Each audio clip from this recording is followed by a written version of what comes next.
The River Severn is the UK's longest river at 354 kilometres. It starts up in Plynlimmon in the Welsh Hills, just 15 miles from the Welsh coast. From there it flows through 4 counties and several cities and towns before reaching the Severn estuary and emptying into the Bristol Channel and eventually the Atlantic Ocean.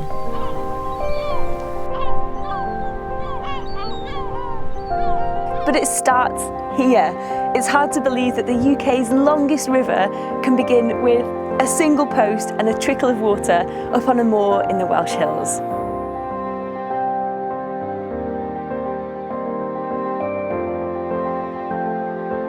Rivers are incredibly important ecosystems, home to some amazing wildlife. They also connect all of us to the ocean, acting like arteries and veins running through our country. No matter how far inland we live, we're never too far from a river, which directly connects us to the sea. However, this also means that our litter, if not properly disposed of, can end up in the rivers, flowing directly out to sea, where it's incredibly difficult to then clean it up, and it can cause enormous harm to wildlife out in the ocean. But my journey on the river starts here on the Welsh-English border on my stand-up paddleboard. I'll be paddling over the next 5 or 6 days out to sea, checking out the journey that plastic makes from inland to the coast.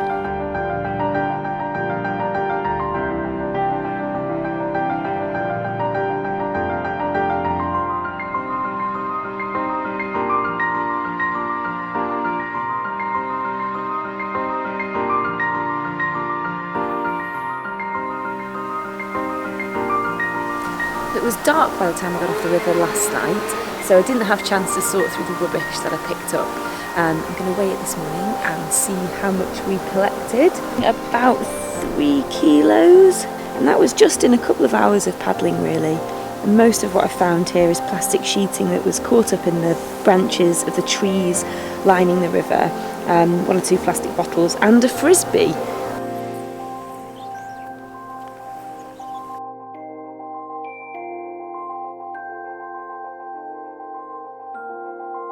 I've just arrived in Shrewsbury. This morning I paddled 15 kilometres to get here and I saw 7 kingfishers, I saw buzzards, herons, ducks. It was a really peaceful and very untouched environment, and it feels like a stark contrast compared to the bustling city of Shrewsbury, where so far I've not seen quite as much wildlife. Still a very beautiful river, but we'll soon find out what the plastic situation is here.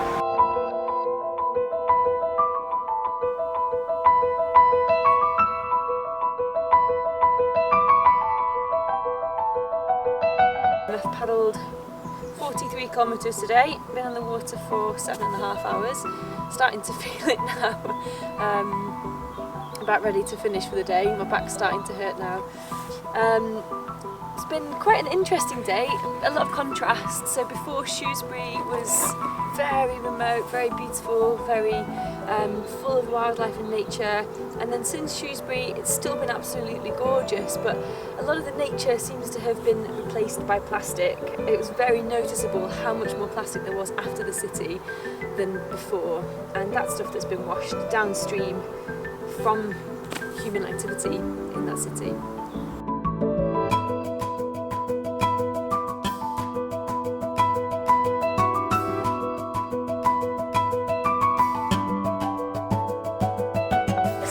Common plastic items I found on the river yesterday were single-use items like plastic bottles and food containers. Now, there's lots we can do as individuals to avoid these. For example, my lunch and my snacks, I've packaged them in reusable containers. There's no need for single-use plastic here, and I always take a reusable water bottle with me whenever I go out of the house. I think there's a lot of onus at the moment on individuals to make changes around their plastic consumption, and this is really important. It is going to make a difference, but also the pressure has to be on the manufacturers of plastic, and the more people who are making their choices to use less plastic and saying we don't need this in our lives, the more pressure there is on manufacturers to make it easier for us to do so and to create products that don't require single-use plastic.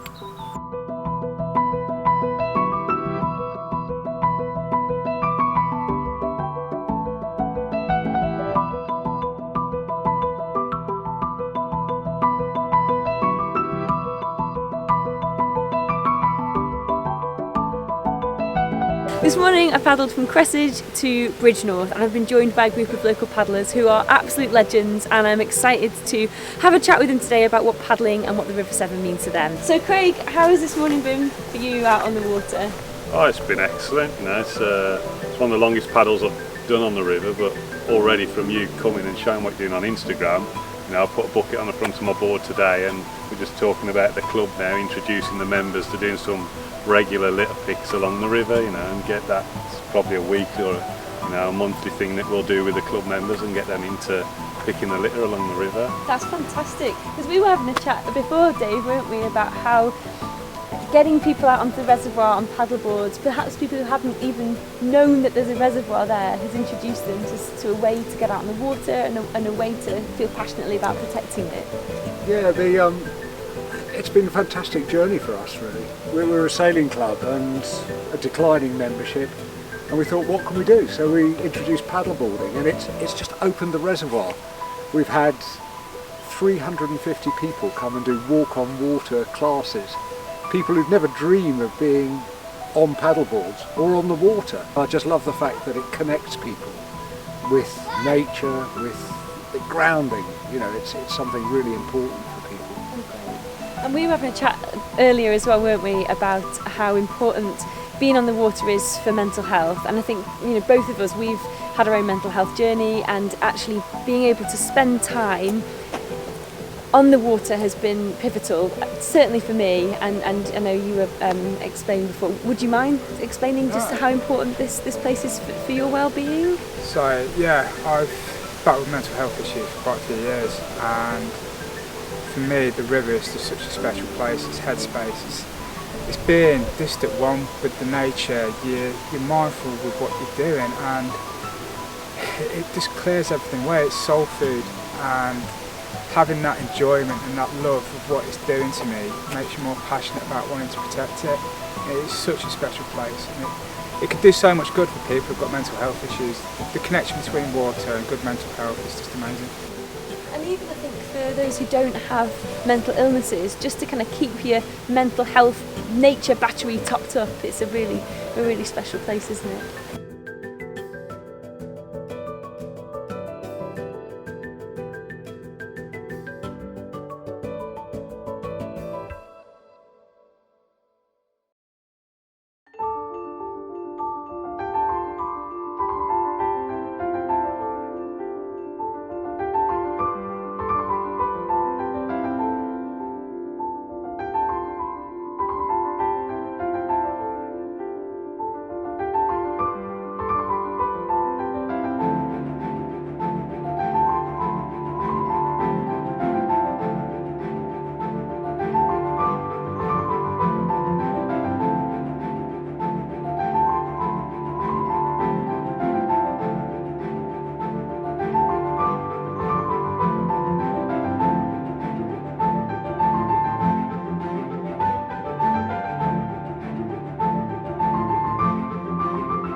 The main reason I'm taking this journey is to follow the course of the river on my stand-up paddleboard from its source all the way out to sea, and that's the same journey that plastic makes as well. So I mean, I'm finding things that we're all used to seeing in our everyday lives: bottle of Coke, milk bottle, another drinks bottle, there's even a baby's bottle here.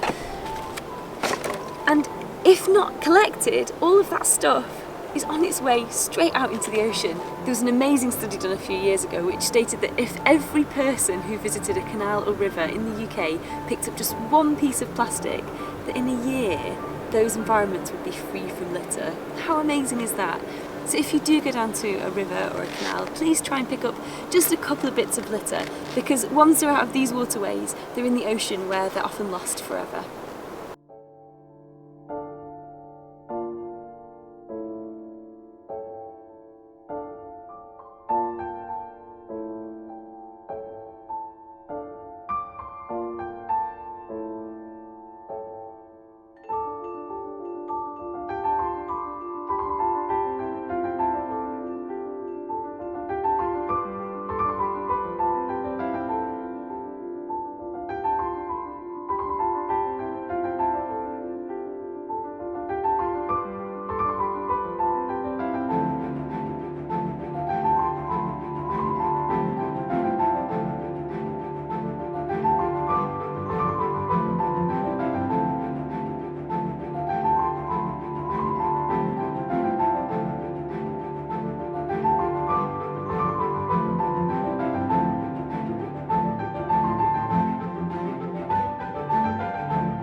very last section on the river, and this section is tidal, which means that the ocean basically comes up and down the river a couple of times every day. And having that flow back on the river feels very special, because there were a couple of days where that flow was stopped by the locks that have been built to allow boats to pass up and down the river. There were big walls along the side of the river, and it felt very much like we tried to tame the river. I need blue space, I need time on the water and by the water for my mental health. It's the most potent potion to make me feel good and keep me well. And I did find that those couple of days where the river had stopped flowing and where it had been urbanised and tamed, it felt really very, very different to the sections where the river had lots of flow and lots of wildlife and energy and was a bit more wild. So it's very, very special to be back on this wild section of the river. And I think that's something that we can take away from this, not just from my experience, but other people I've spoken to who've said that those wild sections of river are so, so vital for maintaining their mental health and keeping them well. So an exciting day ahead and nearly done.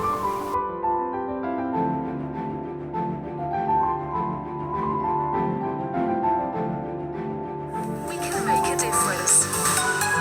BBC Radio Shropshire. Do you remember last week we spoke to Cal Major? Travelling the length of the River Severn, well, most of it, doing it to raise awareness for the amount of plastic ending up in the rivers. So let's speak to her now. Morning, Cal. I'm currently kneeling on my board because on the back of my board I've pulled out a freezer from the water. So I've got a freezer balanced on the back of my board. A what? Only a little one, you know, a freezer, you know the little ones that stand on your countertop in the kitchen?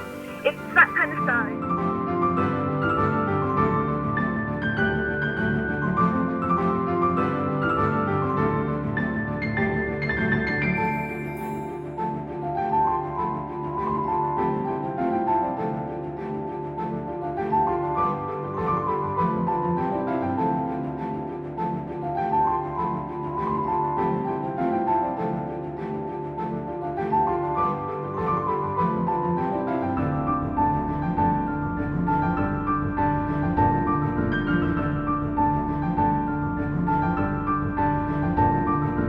So that's it, I've officially finished paddling the River Severn. I'm at Sharpness now, where the water is really tidal. Today in the water I found a freezer which I managed to get onto my board and bring down to Sharpness, where I was met by some really, really lovely guys from Sarah who pulled it out of the water for me and are going to help me dispose of it.